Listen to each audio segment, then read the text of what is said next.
Hello and welcome to Rajya Sabha Television. You're watching a brand new edition of Policy Watch with me, Frank Pereira.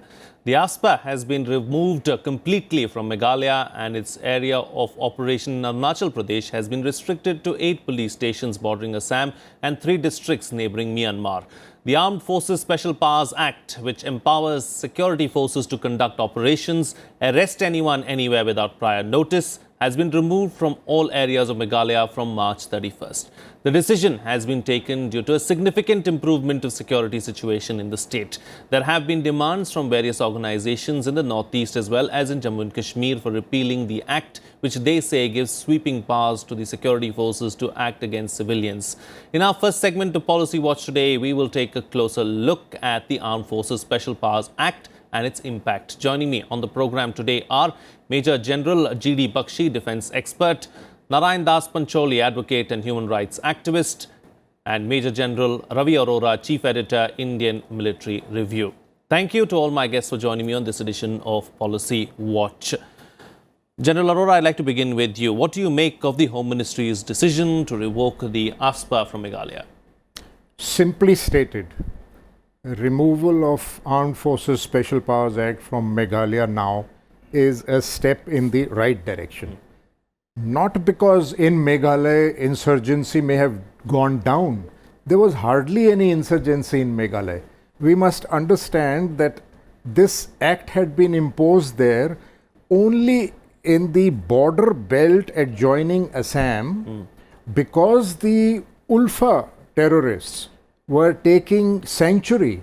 Whenever they were under pressure, they would get into Meghalaya and avoid coming under the security forces chase because there was no Armed Forces Special Powers Act in operation there.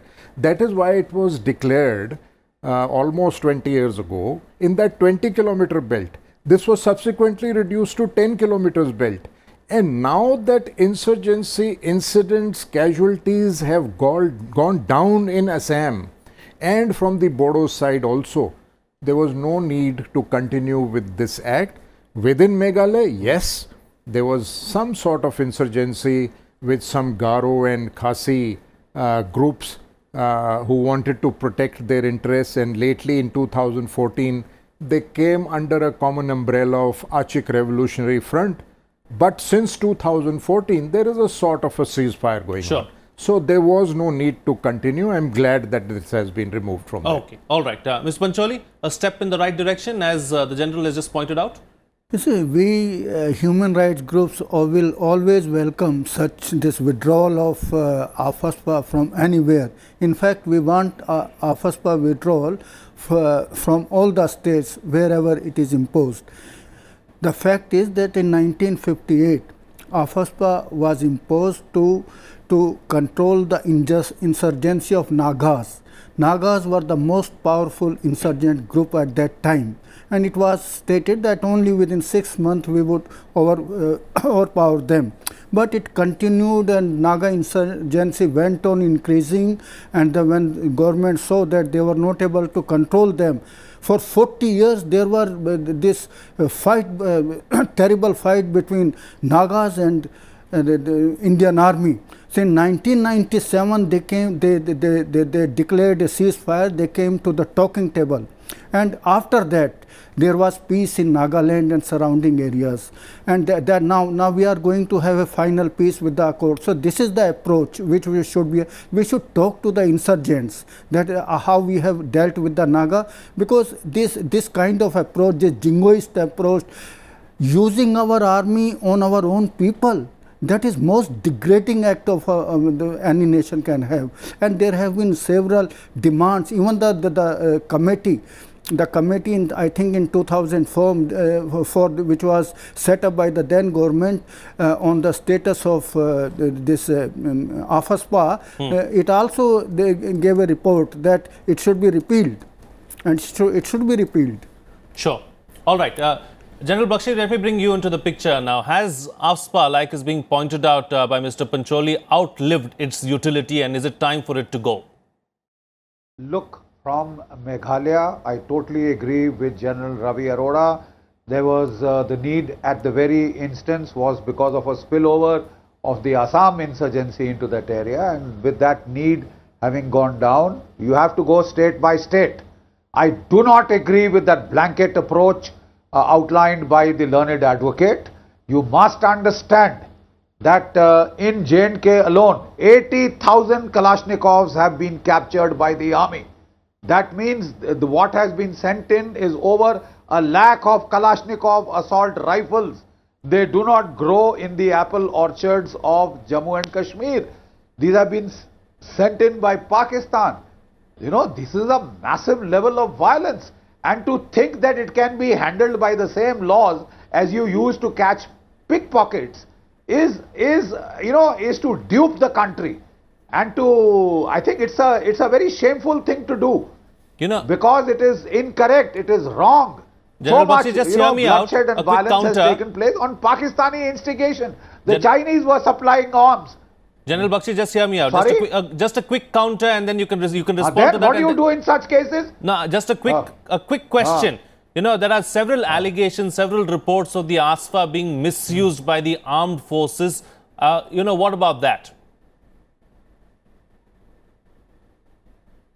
So take action against that if there are.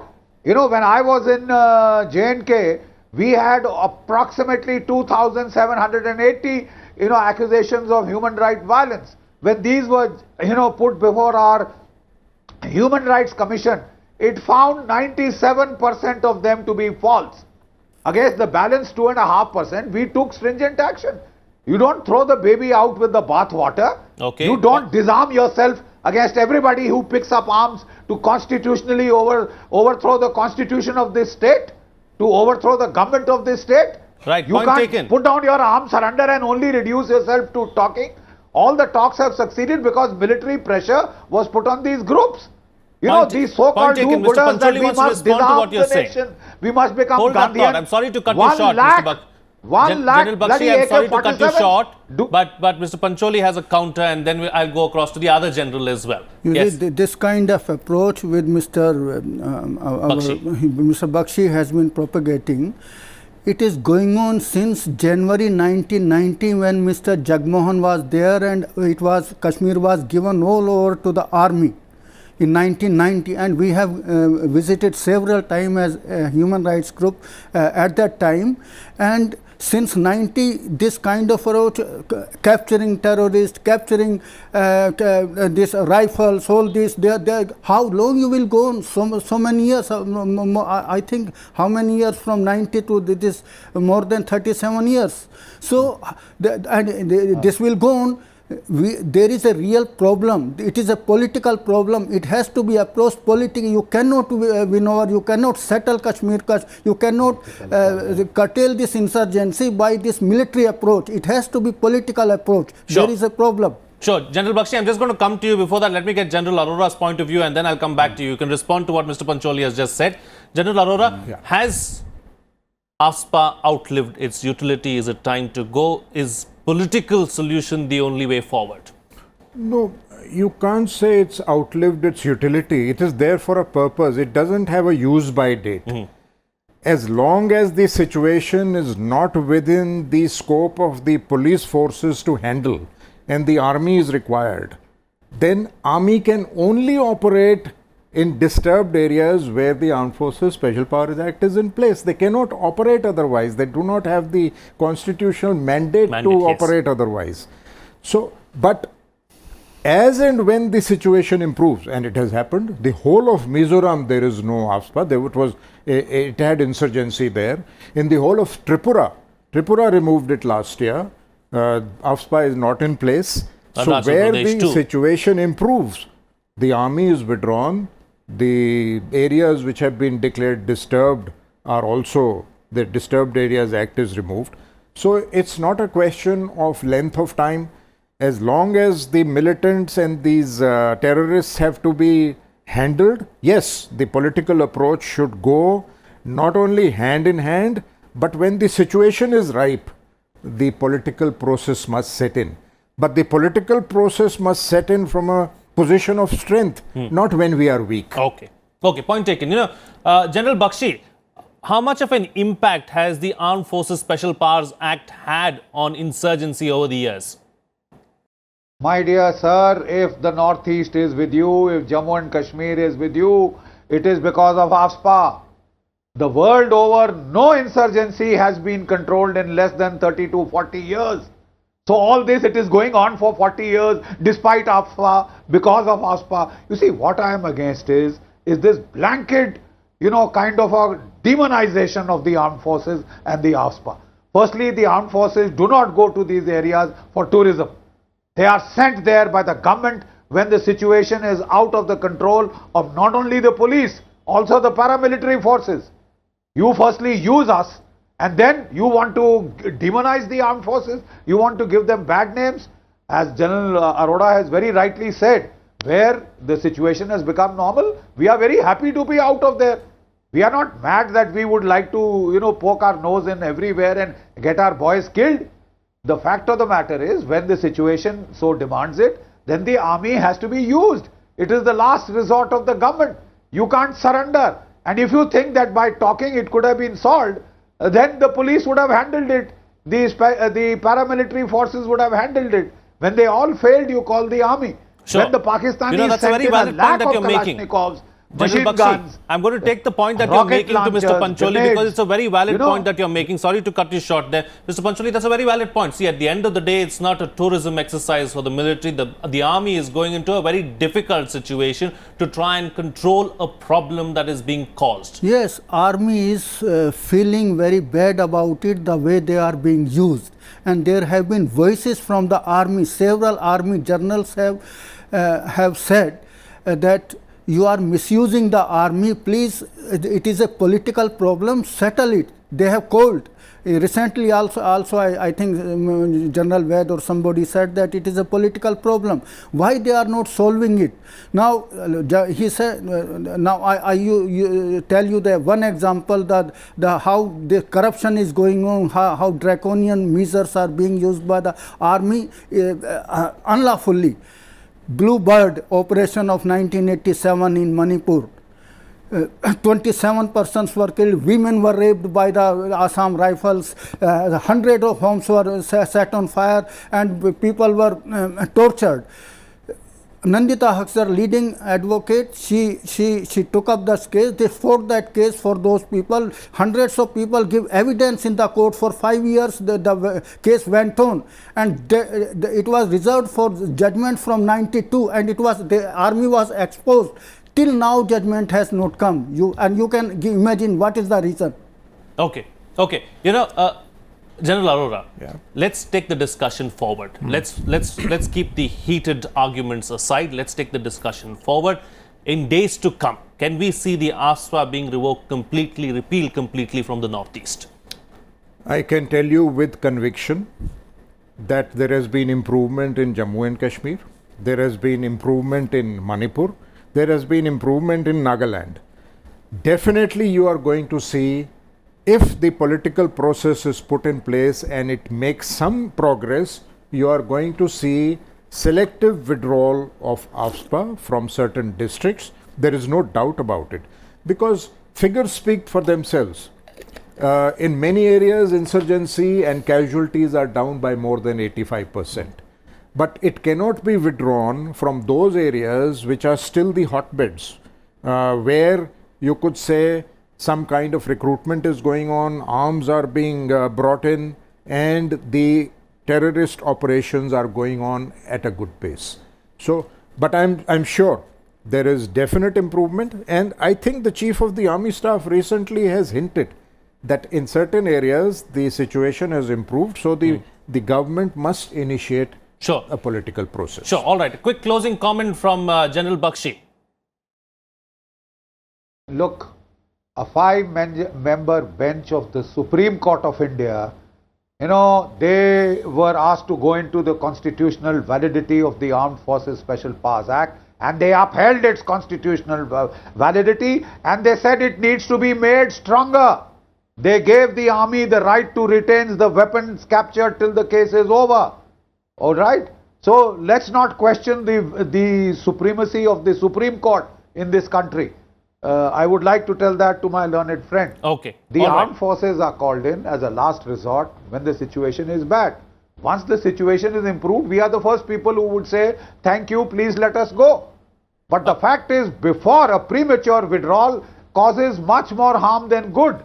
Okay, premature withdrawal when causes people have more taken harm to than good arms- is what GD Bakshi is saying at this point in time. Mr. Pancholi, I'm out of You time, see, but very quickly. Yeah. Supreme Court upheld the validity of TADA in 1994. Within 6 months, it had to be repealed because there was public outcry, because it was all over India. Sure. But because the Supreme Court has upheld the validity of AFSPA, because there is limited section, they do not have such voice. It Okay. could have, it must be repealed. Okay, all right. On that note, then we'll call it a wrap on this segment of Policy Watch. I'd like to thank all my guests for joining me on the program and putting things into perspective for us. On that note, it's time for a short break now. On the other side, we'll take a closer look at the Atal Innovation Mission. Stay tuned. We'll be right back.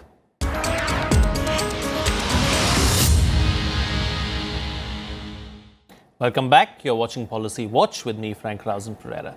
Niti Aayog on Thursday announced the launch of the Atal New India Challenges program under the Atal Innovation Mission to provide grants of up to 1 crore rupees to innovative products and solutions to address challenges in 17 different fields that have been named. The statement said that the grants will not be mutually exclusive. Multiple grants may be given in a focus area based on the selection committee's perception of potential. Furthermore, the winning grantees would be supported with mentoring, go-to-market strategies by leading incubators, accelerators and experts, technical support and other means. The program is currently accepting applications and the last date for applications is June 10, 2018. The Atal New India Challenge will be run in collaboration with 5 union ministries and will invite prospective innovators, MSMEs and startups to design market-ready products using cutting-edge technologies or prototypes across the 17 identified focus areas. In our next segment of Policy Watch, we will try and understand what the Atal Innovation Mission is and how it will help SMEs, MSMEs and startups. Joining me on the program now are A.K. Bhattacharya, Editorial Director of the Business Standard, and S.K. Jindal, Chairman, Investments and Capital Markets, ASSOCHAM. Thank you to both my guests for joining me on this edition of Policy Watch. Mr. Bhattacharya, I'd like to begin with you. Of course, the Atal Innovation Mission was started to help startups, SMEs and MSMEs. There's a new initiative now started by the Niti Aayog calling for, ideas and innovations to help these people out. How exactly is this going to go about and who's going to benefit the most from this? Well, I would imagine the MSME sector particularly, because if you want to launch a scheme to encourage setting up of units based on innovative ideas, I would imagine a lot of new ideas, a lot of new proposals will get some sort of fillip. But I'm slightly not clear how this will get really operationalized, because I don't see the mention of the IITs and the IIMs and Indian Institute of Sciences, the really centers of excellence, what kind of role they will be playing. My sense is that probably you will see a lot of applications coming not from the MSMEs because they are already in business, but a large number of scientists, engineers who are already with these centers of excellence, and they might come up. So this might be a trigger for a kind of a relationship building between institutions of academic excellence and innovative ideas. Because right now we do have a problem when we face the challenge of innovation, is that the connect between the academic institutes and industry is very, very thin. Now I think we can hope that with this initiative you will see a lot of these IIT graduates, IIT fourth year students or fifth year students and IIMs who are brimming with ideas. They might like to draft themselves into this proposal. Whether they encourage the MSMEs in a big way, I do not know. Sure. But surely this will be a big incentive for the young minds who are waiting for an opportunity to use their innovative ideas and give them shape in the form of a project. Indeed. Mr. Jindal, as far as the economy is concerned, how important is it to give sectors like startups, MSMEs and other smaller sectors a fillip through programs like this? Very welcome step. If we were missing it until now, recognition of innovative products was not so much available in the current system. And now it is being recognized, so you will see the fillip here, the beginning. It will be a big revolutionary step, I would consider this, because when you start recognizing these things which have very long period of appreciation, once they are recognized, agreed, crystallized, then you can take benefit for long years. And what is required now is efficiency. Efficiency comes from these ideas. We have the country full of these people who can bring them, but it requires some motivation, some stimulation, some recognition. That has started now. And as Mr. Bhattacharya rightly said, there is no dearth of people doing it, and we have so many institutes of excellence. You will see lot of people applying, and then they will get hooked up. Once it gets approved, then they will get all the assistance which is required, and people will come there. These 17 focus areas which they have selected are the focus areas which are our day-to-day needs, ready market, but they require cutting-edge technology, and this is what will happen now. So this is a very good combination of what is needed and a very win-win solution. There is no limit. I would say sky is the limit, how many people can come into it and what people can do it. We are expecting about, as mentioned, 5,000 startups by the end of this year, total startups. But this was also required very much, and this is the basic needs about transport, about water, sanitation, waste management, etc. So this will be finding solution for our daily problems also. Sure. So this is a very good thing which they have started now. Sure. Sure. And I welcome it. Okay. Mr. Bhattacharya, the grants of 1 crore rupees that the Niti Aayog is talking about, you spoke about how there are going to be probably, young graduates from some of these engineering colleges and maybe even fourth-year students. How much of a boost is this grant going to be from their perspective? And also another question really is, R&D has always been considered a weakness as far as India is concerned. Is this initiative going to help R&D also get a kickstart? It's a beginning. It's a beginning. You may say it's a small beginning, but it's a beginning nevertheless.